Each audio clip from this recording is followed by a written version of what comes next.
லூக்கா எழுதிய நற்செய்தி நூல் 18ஆம் அதிகாரம் 10, 11, 12, 13, 14 10 முதல் 14 வரையிலான வசனங்களை நாம் வாசிக்க கேட்போம். லூக்கா 18 10 முதல் 14.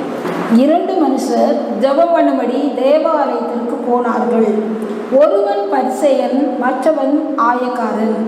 பரிசேயன் நின்று, தேவனே, நான் பரிகாரர், அநியாயக்காரர், உபச்சாரக்காரர் ஆகிய மற்ற மனுஷரைப் போலவும் இந்த ஆயக்காரனைப் போலவும் இராததினால் உம்மை ஸ்தோத்தரிக்கிறேன். வாரத்தில் 2 தரம் உபவாசிக்கிறேன். என் சம்பாத்தியத்தில் எல்லாம் தசமபாகம் செலுத்தி வருகிறேன் என்று தனக்குள்ளே ஜெபம் பண்ணினான். ஆயக்காரன் தூரத்திலே நின்று தன் கண்களை வானத்துக்கு ஏறெடுக்க துணியாமல் தன் மார்பிலே அடித்து கொண்டு, தேவனே, பாவியாகிய என்மேல் கிருபையாயிரும் என்றான். அவன் அல்ல, இவனே நீதிமானாக்கப்பட்டவனாய் தன் வீட்டுக்கு திரும்பி போனான் என்று உங்களுக்கு சொல்கிறேன். ஏனெனில் தன்னை உயர்த்துகிறவன் எவனும் தாழ்த்தப்படுவான், தன்னை தாழ்த்துகிறவன் உயர்த்தப்படுவான் என்றார். அல்லேலூயா. இந்த நாளிலே 2 விதமான மனிதர்களை பற்றி நாம் ஆராய்ந்து பார்க்கும்படியாக அழைக்கப்படுகிறோம். ஆண்டவராய் இயேசு கிறிஸ்து சொன்ன இந்த உவமையை நாம் அநேக முறை நாம் வாசித்திருக்கிறோம், செய்திகளிலும் நாம் கேட்டிருக்கிறோம். ஆனாலும் கூட இந்த நாளிலே கர்த்தர் இந்த உவமையை கொண்டே நம்மோடு கூட இடைப்படுகிறார். இந்த உதாரணத்துல ஆண்டவர் குறிப்பிடுகிற இந்த பரிசேயன் என்பவன் எப்படிப்பட்டவனாய் இருக்கிறான் என்றால், தன்னை நீதிமான் என்றும் பிறரை பாவிகள் என்றும் தீர்க்கிற ஒரு மனிதனாய் இருக்கிறதை பார்க்கிறோம். இது பொதுவாக பரிசேயர்களுடைய குணாதிசயமாக இருந்தது. ஏனென்றால் அவர்களுக்குள்ளே அநேகம் கேள்விகள் இருந்தது. இவர்கள் அதிகம் கற்றவர்களாக இருந்தார்கள். இவர்கள் வேதத்தை கற்று தேர்ந்தவர்களாக இருந்தார்கள். வேதத்தை போதிக்கிறவர்களாக இருந்தார்கள். வேதத்தின் சட்ட திட்டங்களை மோசே மூலமாக கொடுக்கப்பட்ட நியாய பிரமாணத்தையும் கட்டளைகளையும் கற்று தேர்ந்தவர்களாகவும் அவற்றை போதிக்கக்கூடிய அதிகாரம் உடையவர்களாகவும் இவர்கள் இருந்தார்கள். அதில் இவங்க எக்ஸ்பர்டைஸ், நிபுணத்துவம் பெற்றவர்களாக இவர்கள் இருந்தார்கள். சதுசேயர் என்னப்பட்ட ஒரு பிரிவினர் சபையில இருந்தார்கள், அந்த இஸ்ரவேல் தேசத்தில இருந்தார்கள். அவங்க யாருன்னா, உயிர்த்தெழுதல் இல்லை என்று சொல்லுகிறவர்கள் சதுசீஸ் என்று சொல்லப்படுகிற சதுசேயர்கள். பாரிசீஸ் என்று சொல்லப்படுகிற பரிசேயர்கள் யார் என்றால், உயிர்த்தெழுதல் இருக்கிறது என்று சொல்லி சாதிக்கிறவர்கள். இது இவர்கள் 2 பேருக்கும் இருக்கக்கூடிய வித்தியாசம்.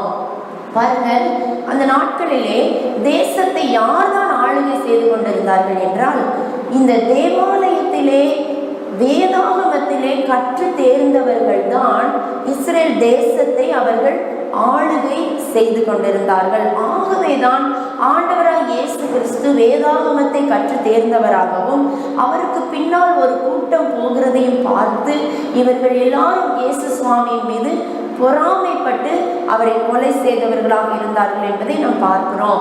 இந்த உவமையிலே ஆண்டவர் இந்த பரிசேயனை ஏன் சொல்லுகிறார் என்றால், பரிசேயர்கள் என்பவர்கள் யார் என்பதற்கு இன்னும் ஒரு உதாரணத்தை நாம் பார்க்கலாம். லூக்கா எழுதிய நற்செய்தி நூல் 7ஆம் அதிகாரம் 39ஆம் வசனம். லூக்கா 7:39. அவரை அழைத்த பரிசேயன் அதை கண்டபோது, இவர் தீர்க்கதரிசியாய் இருந்தால் தம்மை தொடுகிற ஸ்திரீ இன்னாள் என்றும் இப்படிப்பட்டவள் என்றும் அறிந்திருப்பார். இவள் பாவியாய் இருக்கிறாளே என்று தனக்குள்ளே சொல்லிக் கொண்டான். இங்கு சீமோன் என்று பெயர் கொண்ட ஒரு பரிசேயன் ஆண்டவராகிய இயேசு கிறிஸ்துவை தன்னுடனே போஜனம் பண்ண வேண்டும் என்று அவரை வேண்டிக் கொண்டான் என்று லூக்கா 7ஆம் அதிகாரம் 36ஆம் வசனத்திலே நாம் பார்க்கிறோம். அவரிடத்திலே வந்து, ஆண்டவரே, நீங்க கட்டாயம் என் கூட வந்து எங்க வீட்டில் நீங்க சாப்பிடணும்னு சொல்லி அவரை வருந்தி அழைத்து கொண்டு போன ஒரு பரிசேயனாக அவன் இருந்தான்.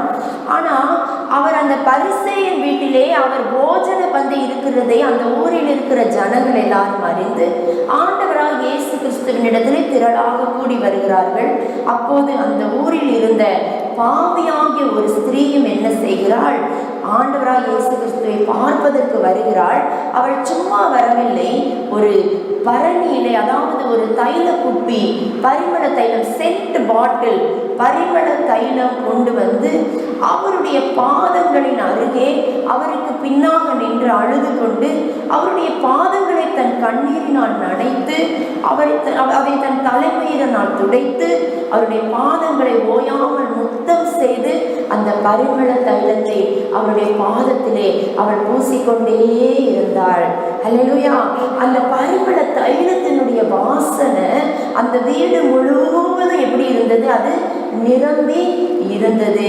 பாருங்க, எல்லாரும் அந்த பரிமள தைலத்தினுடைய வாசனையை நுகர்ந்து கொண்டிருந்த போது இந்த பரிசேயன் மாத்திரம் எதை பார்த்தான் என்றால், ஆண்டவராகிய இயேசு கிறிஸ்துவினுடைய அவருடைய தீர்க்கதரிசி என்று அழைக்கப்படுகிற ஆண்டவராய் இயேசு கிறிஸ்து உண்மையிலேயே உத்தமர் தானா, அவர் ஒரு நீதிமான் தானா என்று அவரை குற்றப்படுத்துவதற்கான முகாந்திரத்தை அவனுடைய இருதயத்திலே அவன் வைத்திருந்ததை இந்த லூக்கா 7ஆம் அதிகாரம் 19ஆம் வசனத்திலே நாம் பார்க்கிறோம். மற்றவர்கள் எல்லாரும் ஆண்டவராய் இயேசு கிறிஸ்துவை அவர் ஒரு தீர்க்கதரிசி என்றும் அவர் தங்களுடைய நோய்களை குணமாக்குகிறவர் என்றும் அவர் ஒருவேளை வரப்போகிற மேசியாவாகிய கிறிஸ்துவாக இருப்பாரா என்றும் பார்த்து கொண்டிருக்க, இந்த பரிசேயனுடைய இருதயமோ அவன் தான் அவரை விருந்துக்கு கூப்பிட்டிருக்கான். அவனுடைய வீட்டுக்கு தான் அவர் விருந்துக்கு போயிருக்கிறாரு. அவன் தான் விருந்துக்கு செலவு செய்து கொண்டிருக்கிறான். அவனுக்கு தான் வாஞ்ச, அவன் தான் போய் ஆண்டவரிடத்துல வேண்டி கேட்டுக்கொண்டான். ஆனா அந்த ஊரில் இருந்த யாரோ ஒரு பாவியாகிய ஸ்திரீயினுடைய இருதயம் எப்படி இருந்தது என்றால், இந்த இயேசு என்னை ரட்சிக்க மாட்டாரா? இந்த இயேசு என் பாவத்திலிருந்து என்னை விடுவிக்க மாட்டாரா? நான் பரலோகத்தை அடைந்து விட மாட்டேனா என்று சொல்லி அந்த பரிமள தைலத்தை கொண்டு வந்து அவருடைய பாதங்களிலே பூசுகிறவளாய், கண்ணீரினாலே அவருடைய பாதத்தை நனைக்கிறவளாய், அப்ப எவ்வளோ கண்ணீர் அவள் விட்டிருப்பாள் இல்லையா? அல்லேலூயா. அவருடைய பாதம் நனைகிற அளவுக்கு அவள் கண்ணீரை சிந்தினாள் என்றால் அவ்வளவு குற்ற உணர்வினால் நிறைந்தவளாய், இப்படிப்பட்ட ஒரு பரிசுத்தவானை பார்க்கின்ற போதே அவளுடைய இருதயம் பாதிக்கப்பட்டபடினாலே, அந்த குற்ற உணர்வு நேரிட்டபடினாலே அவள் அழுது கண்ணீரினாலே அவருடைய பாதத்தை நனைத்து தலைமையினாலே துடைத்து என்ன செய்தானா, தான் கொண்டு வந்த பரிமள தைலத்தை அவருடைய பாதங்களிலே ஊற்றி ஆண்டவரை நோக்கி, எப்படி அன்று ஒரு மார்த்தாள் மரியாள் என்கின்ற சகோதரிகளுடைய காரியத்திலே மரியாள் அவருடைய பாதத்திலே அமர்ந்திருந்தாள், அப்படியாக இவள் அவருடைய பாதப்படியிலே அமர்ந்திருந்ததை நாம் பார்க்கிறோம். இவள் தான் அந்த மரியாள் என்றும் வேத வல்லுநர்கள் சொல்வது உண்டு. அல்லேலூயா. இந்த பாவியாகிய ஒரு ஸ்திரீ இப்படி தேவ சமூகத்திலே தன்னை தாழ்த்துகிறவளாய் இருந்தால், அவள் இயேசுவானவர் யார் என்பதை அறிந்திருந்தாள். அல்லேலூயா. ஆனால் அவரை அழைத்த பரிசேயனோ இயேசுவானவர் யார் என்பதை அறியாதவனாய் இருந்தான். அவன் தனக்குள்ளே அவரை குற்றம் கண்டுபிடிக்கிறவனாய் இருந்ததை நாம் பார்க்கிறோம். அவன் என்ன சொல்றான்னா, இவர் உண்மையிலேயே ஒரு தீர்க்கதரிசியா இருந்தா தன்னை தொடுகிற இந்த பெண் இன்னாள் என்றும் இவள் பாவியாய் இருக்கிறாள் என்பதையும் இவர் அறிந்திருப்பாரே. அப்ப இவர் உண்மையான தீர்க்கதரிசி அல்ல, இவர் ஒருவேளை ஒரு கள்ள தீர்க்கதரிசியாய் இருப்பாரோ என்று சொல்லி அவன் ஆண்டவராய் இயேசு கிறிஸ்துவை விசுவாசிக்காமல் அவரை குற்றப்படுத்துகிற முகாந்திரத்தை தன் இருதயத்திலே கொண்டிருந்தவனாய் இருந்ததை நாம் பார்க்கிறோம். பிரியமானவர்களே, இந்த பரிசேய குணம் இந்த நாம் வாசிக்க கேட்ட லூக்கா 18ஆம் அதிகாரத்திலே இருக்கக்கூடிய பரிசேயனுக்கும் இருந்ததை நாம் பார்க்கிறோம். 2 மனுஷர் ஜெபம் பண்ணும்படி தேவாலயத்துக்கு போகிறார்கள். அதிலே ஒருவன் பரிசேயனாய் இருக்கிறான், இன்னொருவன் ஆயக்காரனாய் இருக்கிறான். இந்த பரிசேயன் என்பவன் வேதாகமத்தினுடைய சட்ட திட்டங்களை கற்று தேர்ந்தவன், போதிக்கக்கூடிய அளவுக்கு வேதாகமத்திலே வல்லவனாய் இருந்த போதிலும் அவனுக்கு என்ன தெரியல அப்படின்னு கேட்டா, ஜெபிக்க தெரியல. ஹல்லேலூயா, ஹல்லேலூயா. அங்கு நாம் லூக்கா 7ஆம் அதிகாரத்திலே பார்த்த அந்த சீமோன் என்கிற பரிசேயனோ வேதாகமத்தின் சட்ட திட்டத்தின் நுணுக்கங்களை அவன் அறிந்தவனாய் இருந்த போதிலும் அவனுக்கு அங்க என்ன தெரியலன்னு கேட்டீங்கன்னா, இயேசு என் வீட்டுக்கு வீட்டுக்கு வந்தாருன்னா நான் என்ன செய்யணும்னு அவனுக்கு தெரியல. ஹல்லேலூயா. இயேசுவே என் வீட்டுக்கு வந்திருக்கிறாரு, அப்ப நான் அவர்கிட்ட ஜெபிக்கணும், அவர் பாதப்படியில போய் உட்காரணும், அவருக்கு பின்னால போய் நின்று கொள்ளணும், கண்ணீரினால் அவருடைய பாதங்களை நான் நனைக்கணுங்கிறத அவன் அறியாதவனாய் இருந்தான். ஹல்லேலூயா. இங்கும் இந்த பரிசேயன் போகிற இடம் எது என்றால், இவன் வேறு எங்கோ ஒரு சீட்டாட்ட மைதானத்துக்கு போகல, சூதாட்டம் நடக்கிற இடத்துக்கு அவன் போகல, தவறான இடங்களுக்கு போகல, கேளிக்கை விடுதிகளுக்கு போகல, இவன் தேவாலயத்துக்கு தான் போனான். அல்லேலூயா. ஆனா அந்த தேவாலயத்திலையும் போய் அவனுடைய புத்தி எப்படி இருந்தது என்றால், அங்கு வரக்கூடிய மனிதர்களை நியாயம் தீர்க்கிற ஒரு எண்ணம் தான், சிந்தை தான் அவனுக்குள்ளே இருந்ததை ஒழிய அந்த தேவாலயத்திலே யார் இருக்கிறார் என்று பார்க்கக்கூடிய கண்கள் அவனுக்கு திறக்கவில்லை. பிரியமானவர்களே, அல்லேலூயா. அவன் என்ன சொல்றானா, பரிசேயன் நின்று ஆண்டவரை நோக்கி சொல்றானா, தேவனே, நான் பரிகாரர், அநியாயக்காரர், விபசாரக்காரர் ஆகிய மற்ற மனுஷரை போலவும் இந்த ஆயக்காரனை போலவும் இராததுனால உண்மை நான் என்ன பண்றேன், ஸ்தோத்தரிக்கிறேன். பிரியமானவர்களை, ஒருவேளை அன்று அந்த ஆயக்காரனாக இல்லாமல் இந்த பாவியாகிய ஸ்திரீ அந்த ஆலயத்துக்கு வந்திருந்தாள் என்றால், அவளை பார்த்தும் இந்த பரிசேயன் இதைவிட மோசமான விமர்சனங்களை அவன் சொல்லி இருப்பான். அல்லேலூயா. பாருங்கள், இந்த நாளிலும் கூட நாம் ஆண்டவராக இயேசு கிறிஸ்துவை நம்முடைய இருதயத்தின் வீட்டிலே அழைக்கிறவர்களாக இருக்கிறோம். நாம் என்று ரட்சிக்கப்பட்டோமோ அந்த நாளிலே ஆண்டவராக இயேசு கிறிஸ்து நம்முடைய பாவங்களை கழுவி விட்டார். பரிசுத்த ஆவியானவர் நமக்குள்ளே இருக்கிறார். எதற்காக பரிசுத்த ஆவியானவர் நமக்குள்ளே இருக்கிறார்?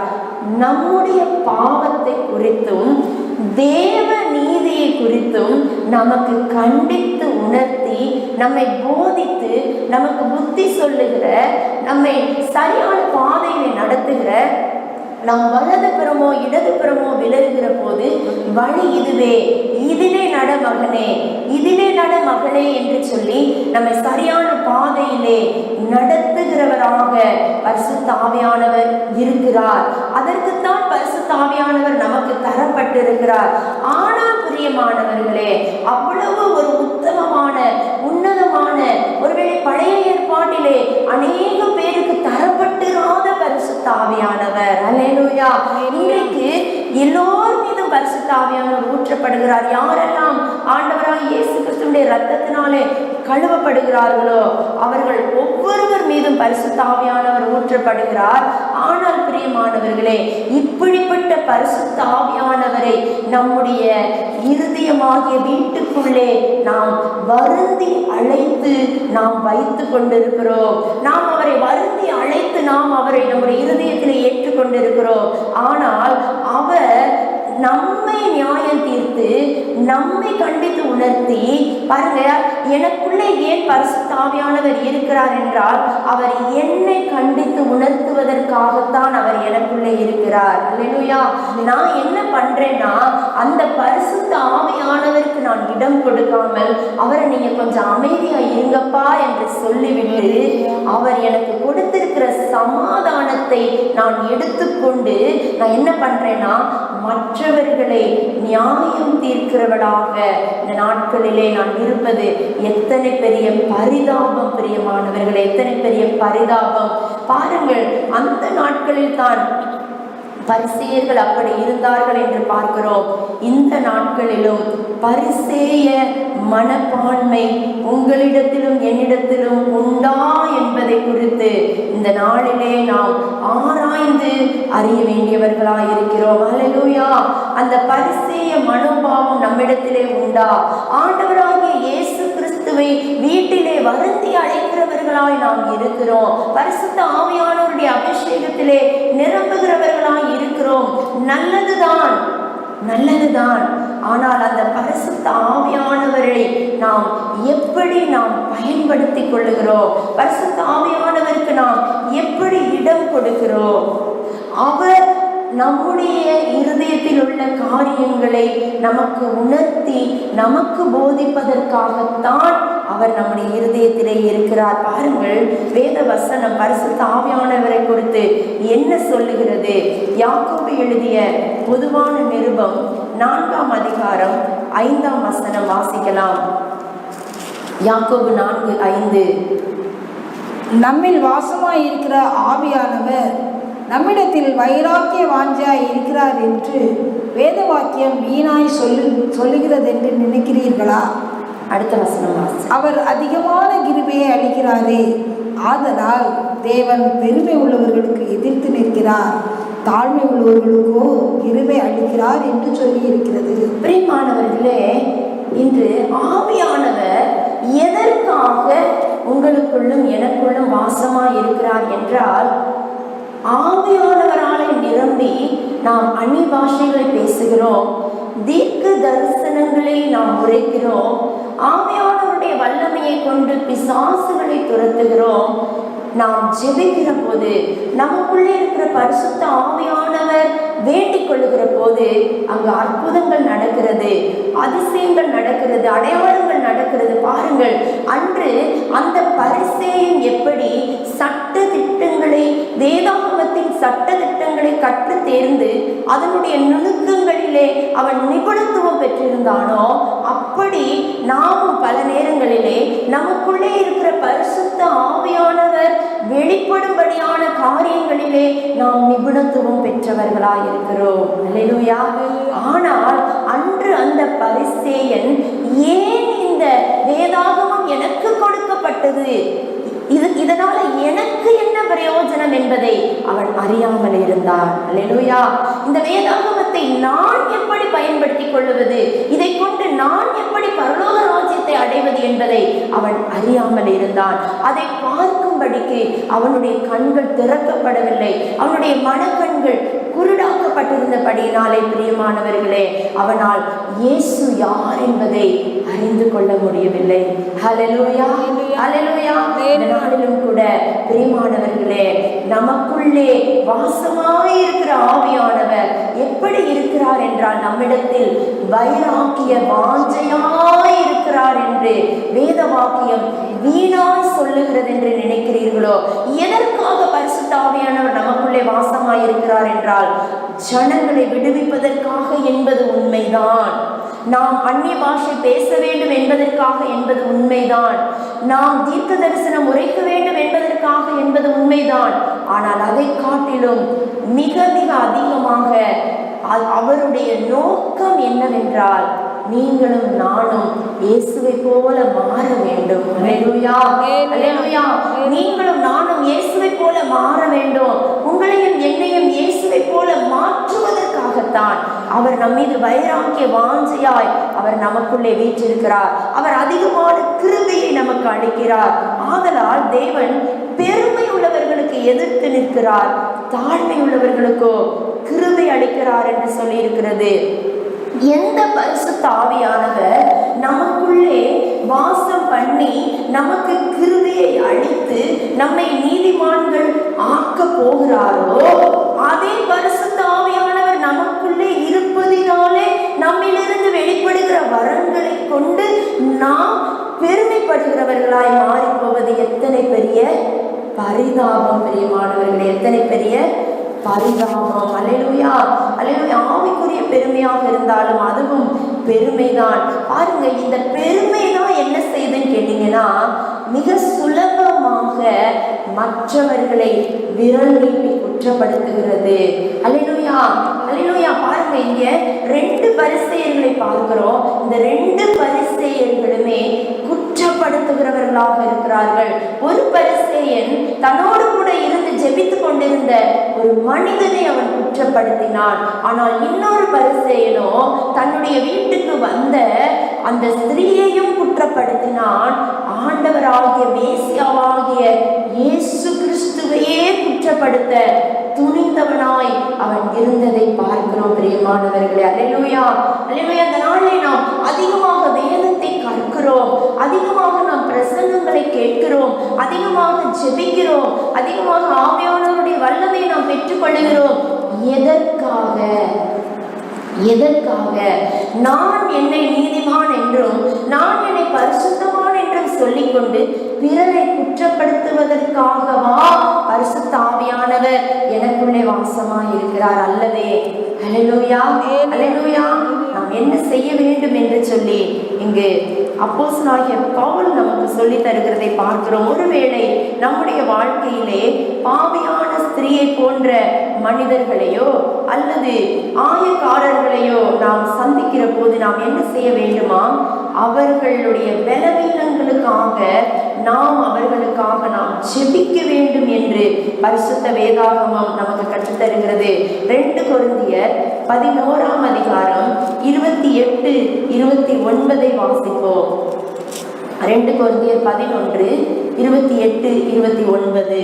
இவை முதலானவைகளை அல்லாமல் எல்லா சபைகளை குறித்தும் உண்டாயிருக்கிற கவலை என்னை நாள்தோறும் நெருக்குகிறது. இங்கு பவுல் அப்போஸ்தலனுக்கு சபைகளை குறித்த கவலை இருக்கிறதை பார்க்கிறோம். ஏன் அந்த கவலை இருக்கிறது என்றால், சபைகள் சரியாக இல்லை.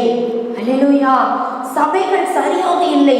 அப்போஸ்தலனாகிய பவுல் ஸ்தாபித்த சபைகள் தான், கிறிஸ்து என்கிற கண்மலையின் மீது அஸ்திபாரம் போடப்பட்ட சபைகள் தான். ஆனால் சபைகளுக்குள்ளே பிரிவினைகள், சபைகளுக்குள்ளே விபசார பாவங்கள், சபைகளுக்குள்ளே பிரச்சனைகள், ஒருவன் நான் பவுலை சேர்ந்தவன் என்றும் ஒருவன் நான் அப்பல்லோவை சேர்ந்தவன் என்றும் அங்கு பிரிவினைகள் அதிகமாக இருக்கிறதை பார்க்கிறோம். அது மாத்திரமல்ல, கலாத்திய சபைக்கு ஒரு பெரிய ஆபத்து வருகிறது.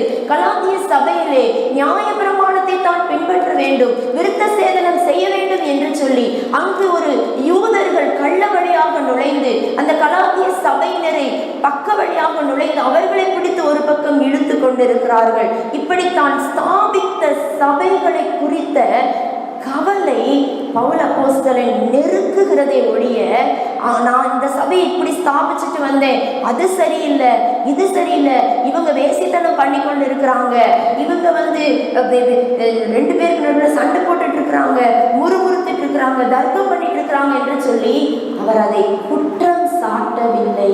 அல்லேலூயா. அவர் அந்த குற்றம் சாட்டவில்லை, அதை குறித்து கவலைப்படுகிறவராக இருந்ததை நாம் பார்க்கிறோம். பிரியமானவர்களே, ஒருவேளை பாருங்க, நம்ம வீட்டுல நம்ம பிள்ளைகள் கிட்ட சில குறைபாடுகள் இருக்கிறது நம்ம பார்த்தோம்னா நம்ம என்ன செய்ய மாட்டோம்? ஊரெல்லாம் போய் என் பிள்ளை இப்படி அப்படி என்று நாம் என்ன செய்ய மாட்டோம்? அதை பற்றி பேசி கொண்டிருக்க மாட்டோம், தூஷித்து கொண்டிருக்க மாட்டோம். அவர்களை பற்றி நாம் கவலைப்படுவோம். அவர்களை பற்றி நாம் கவலைப்படுவோம். அதுதான் ஒரு தகப்பனுடைய இருதயம், அதுதான் ஒரு தாயுடைய இருதயம், அதுதான் பவுல் அப்போஸ்தலனுடைய இருதயம். சபைகள் சரியில்லைதான், அவர் ஸ்தாபித்து சில வருஷங்கள் தான் ஆகியிருக்கிறது, அதுக்குள்ள சபைகள் பாழாய் போய் கொண்டிருக்கிறது. அவர் ஒரு இடத்துல சபையை ஸ்தாபிச்சுட்டு இன்னொரு இடத்துக்கு போயிட்டு திரும்பி வருவதற்குள்ளாக இங்கு சபை பாழாய் போய் கொண்டிருக்கிறது. ஆனால் அங்கு அவர் ஒரு பரிசேய மனநிலையில் இல்லை. பிரியமானவர்களே, அவர் ஒரு தகப்பனுடைய மனநிலையிலே அவர்களை அந்த சபையை பாழாக்கி கொண்டிருக்கிறவர்களை குறித்து கண்டிக்கிறவராகவும், சபையிலே பாவத்துக்கு இடம் கொடுத்தவர்களை பார்த்து பரிதாபப்படுகிறவராகவும் இருக்கிறதை நாம் அடுத்த வசனத்துல பார்க்கிறோம். 29ஆம் வசனம் வாசிப்போம். ஒருவன் பலவீனனானால் நானும் பலவீனனாய் இருக்கிறதில்லையோ, ஒருவன் இடறினால் என் மனம் எரியாதிருக்குமோ. அல்லேலூயா, அல்லேலூயா. இந்த நாட்களிலும் நாம் சபைகளுக்கு வருகிற போது ஒருவேளை நீங்களும் நானும் வேதத்தை கற்று தேர்ந்தவர்களாக இருக்கலாம், வேதத்தை போதிக்கிறவர்களாக இருக்கலாம், வேதத்தின் ரகசியங்களை அறிந்து தெளிந்து தேர்ந்தவர்களாக இருக்கலாம். ஆனால் நம் அருகிலே பலவீனர்கள் உண்டு. அல்லேலூயா. வேதத்தை அறியாதவர்கள் உண்டு, அல்லது வேதத்தை அறிந்தும் வேதத்தின் நீதிகளை அறிந்தும் அவற்றின்படி சரியாய் நடக்க தெரியாதவர்கள் உண்டு. அதிலே சரியாய் நடப்பதற்குரிய காரியங்களை அறிந்து கொள்ளாதவர்கள் உண்டு. தங்களுக்குள்ளே வாசம் பண்ணுகிற பரிசுத்த ஆவியானவரின் துணையோடு பாவங்களை எப்படி மேற்கொள்வது என்பது அறியாமல் மீண்டும் மீண்டும் மீண்டுமாய் பாவத்திலே விழுந்து போகின்ற மனிதர்கள் ஒருவேளை நம் அருகில் இருக்கலாம் பிரியமானவர்களே. அல்லேலூயா. அவர்களை நாம் பார்க்கிற போது அவர்களை நாம் நிந்தியாத படிக்கு, அவர்களை நாம் தூஷியாத படிக்கு, அவர்களை நாம் புறம் பேசாத படிக்கு நாம் தேர்ந்தவர்களாக இருக்கிற நீங்களும் நானும் நாம் என்ன செய்ய வேண்டும் என்றால் பிரியமானவர்களே, அவர்களுக்காக நாம் கவலைப்படுகிறவர்களாக இருக்க வேண்டும். அவர்களை நாம் கர்ப்பம் தரித்து பெற்றெடுத்த பிள்ளைகளை போல நினைத்து அவர்களுக்காக நாம் கண்ணீர் வடித்து அவர்களுடைய பலவீனங்களை நாம் பார்க்கிற போது அப்போஸ்தலனாகிய பவுல் இங்கு சொல்கிறார், ஒருவன் பலவீனனானால் நானும் பலவீனனாகிறதில்லையோ. ஐயோ, ஒரு பலவீனமான ஒரு மனிதனை, ஒரு சகோதரனை நான் பார்த்தேன் என்றால் நானும் பலவீனனாகிறேன். ஒருவன் இடறினால் ஐயோ இவன் இந்த பாவத்திலே இடறுகிறானே என்பதை பார்த்து என் மனம் எரியாதிருக்குமோ. அல்லேலூயா. நான் அதை பார்த்து எரிய வேண்டும் என்று பவுல் அப்போஸ்தலன் இங்கு நமக்கு கற்றுத் தருகிறார் பிரியமானவர்களே. அல்லேலூயா. அல்லேலூயா. தேவாலயத்திலே ஆயக்காரர்கள் நாம் பார்க்கிறோம். தேவாலயத்தில் ஆயக்காரர்கள் உண்டு. ஆண்டவராகிய இயேசு கிறிஸ்து வண்டையிலே நாம் போகின்ற போது அங்கு பாவியான ஸ்திரீகள் வருகிறார்கள். ஆனால் இன்று திருச்சபையானது ஆயக்காரர்களையும் பாவியான ஸ்திரீகளையும் ஏற்றுக்கொள்ளுகிற நிலையிலே இருக்கிறதா அல்லது பரிசேய மனநிலையிலே இருக்கிறதா என்பதை இந்த நாளிலே நாம் ஆராய்ந்து பார்க்கும்படியாக அழைக்கப்படுகிறோம் பிரியமானவர்களே. நம்ம தன்னிடத்திலே வருகிற ஒருவனையும் அவர் புறம்பே தள்ளுகிற தெய்வம் அல்ல. பரிசேயரும் பாவிகளும் ஆயக்காரரும் விபசாரரும் உங்களுக்கு முன்னே பரலோக ராஜ்யத்தில் பிரவேசிக்கிறார்கள் என்று ஆண்டவராகிய இயேசு கிறிஸ்து நம்மிடத்திலே சொல்லி இருக்கிறார். அல்லேலூயா. அல்லேலூயா. நம்மிடத்தில் வருகிற ஒருவரையும் புறம்பே தள்ளாத ஒரு நேசர் நம்மிடத்திலே இருக்க நாமோ பிறரை குற்றப்படுத்தி அவர்களை நாம் புறம்பே தள்ளுகிறவர்களாக இருக்கிறோம். இன்றைக்கு ஒருவேளை திருச்சபையை நாடி ஆண்டவராகிய இயேசு கிறிஸ்து என் பாவத்தை கழுவுவார் என்று சொல்லி நம்முடைய பட்டணத்திலே இருக்கக்கூடிய ஒரு பாவியான ஸ்திரீ திருச்சபையை நோக்கி வருவாள் என்றால் அவளை நாம் எதிர்கொள்வதற்கும் அந்த பாவியான ஸ்திரீயை ஏற்றுக்கொள்வதற்கும் அந்த பாவியான ஸ்திரீயை கர்த்தரிடத்திலே நடத்துவதற்கும் தயாரான மனநிலையிலே இந்த திருச்சபை இருக்கிறதா? அல்லேலூயா.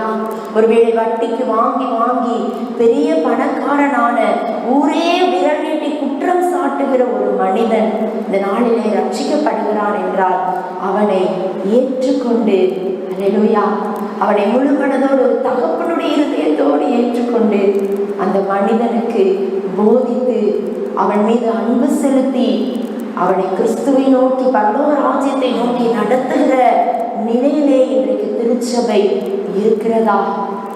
அல்லது அப்படி வருகிறவர்களை குற்றப்படுத்தி வேதனைப்படுத்தி வெட்கப்படுத்தி அவர்களை நாம் புல்பிட்டில் நின்று கொண்டு அவர்களை நாம் கஷ்டப்படுத்தி அவர்கள் ஆலயத்துக்கு வராத படிக்கு அவர்களை தள்ளி விடுகிற மனநிலையிலே இன்று திருச்சபை இருக்கிறதா என்பதை நம்மை நாமே சோதித்து அறியும்படியாக இந்த நாளிலே நாம் அழைக்கப்படுகிறோம். புல்பிட் என்கின்ற வார்த்தையின் அர்த்தம் என்ன தெரியுமா? பிட் என்றால் படுகுழி, புல் என்றால் மேலே தூக்கி எடுப்பது. அல்லேலூயா. அல்லேலூயா. படுகுழியிலே கிடக்கிறவர்களை தூக்கி எடுக்கிற ஒரு இடம்தான் இந்த மேடை பிரியமானவர்களே. அல்லேலூயா. அல்லேலூயா. பாவிகளை இன்னும் நீ ஒரு பாவி, அவ அப்படிப்பட்டவ இப்படிப்பட்டவ, இவ எந்த மாதிரி இருந்தா தெரியுமா, இவன் என்ன மாதிரி சொத்து சேர்த்தான் தெரியுமா என்று திருச்சபைக்குள்ளே அவர்களை நாம் விரல் நீட்டி குற்றம் சாட்டி இன்னும் அவர்களை வேதனைப்படுத்துகிறவர்களா இல்லாதபடிக்கு திருச்சபைக்குள்ளே வருகிற அவர்களை நாம் அணைத்து கொண்டு அரவணைத்து கொண்டு அவர்களுக்காக செபித்து அவர்களுடைய பலவீனங்கள் அவர்களை விட்டு நீங்கும்படியாக அவர்களுக்கு நாம் தனிமையிலே புத்தி சொல்லி அவர்களை நாம் ஏற்றுக்கொள்கிற போது பிரியமானவர்களே, இந்த எழுப்புதலை நாட்களிலே, இந்த அறுவடை காலத்திலே திருச்சபைகள் நிரம்பி வழியும். ஹல்லேலூயா.